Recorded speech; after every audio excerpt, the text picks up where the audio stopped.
G'day guys, it is Trav here from Neighbourhood. Are you looking to track and analyze visits to your web pages? This is where installing pixels from external ad networks will kick your customers' analytics up a notch. And today we're going to show you exactly how to do it. Now, as a heads up, this applies to all tiers of HubSpot to utilize this feature. And if you're keen for more practical support, right inside HubSpot, Neighbourhood offers a comprehensive, easy to follow course so that you're making the most out of your HubSpot investment. It even comes with a money back guarantee. To find out more, check out the link in the description below. But if you want to take today's learning offline though, we'll include a free downloadable PDF of this how-to in the description below.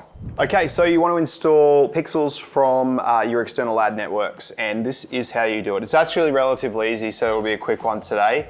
But let's get stuck into it. So to get started, what you got to want to make sure is you want to make sure that those ad accounts are connected first to the HubSpot account. So what you want to try and do is, if you haven't got these connected so far, is go up to the cog, and then what you want to do is go all the way down the bottom here, and you want to go to marketing and then go to ads.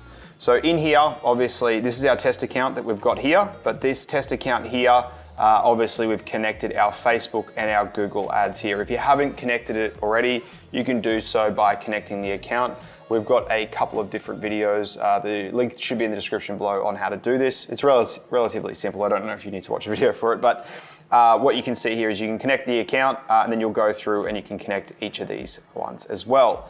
Once they're connected, you want to make sure that the person that connected the account is the person that is also updating the pixel for the actual, to connect to your HubSpot account.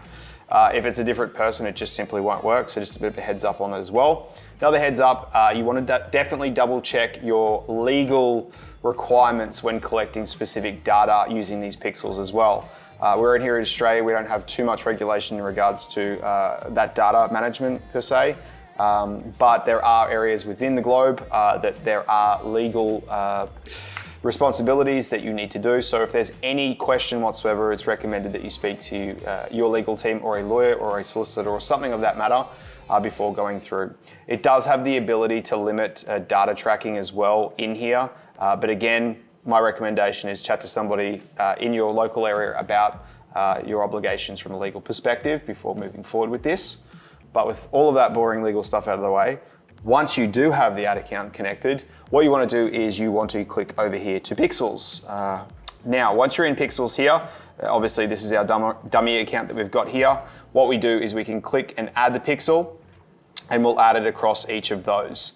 Now, what this is actually going to do is it's going to go ahead and update the tracking code that was installed onto your website that you originally did when you first started with HubSpot. What you do not want to do is you do not want to add the pixel or tracking code on top of what you've done. So what we'll do, it will double. So if there's a form submission, say that's one of your tracking, it will count it as 2 submissions or page views or whatever that might be for the pixel use. So what you want to try and do is if you've got an existing pixel on your page for that specific event, remove it and then go through here and add the pixel into that. And that will add that to the JavaScript that was added to in the tracking code. So if you're unsure, reach out to us in the comments below. We can have a look, not without even going into your site and looking at the code, but you want to make sure, just to make sure that the data is 110%, that you only have the pixel in the tracking code and not the original pixel on your page. Well, there you have it. You now know how to install pixels from external ad networks right inside HubSpot. Now, if you're wanting to make the most out of your HubSpot investment, Neighbourhood offers a step-by-step course covering marketing, sales, service, and CMS Hub in depth, ensuring you and your team are best serving your customers while developing efficient internal processes. We'll include a link for this in the description below. But if you're after a PDF of what you've learnt today and want to keep it or give it to a mate in need, we'll include a link in the description below as well. And if you've gained value from this video or keen to learn more about HubSpot, make sure you hit that subscribe button. But that's it from me. Happy HubSpotting.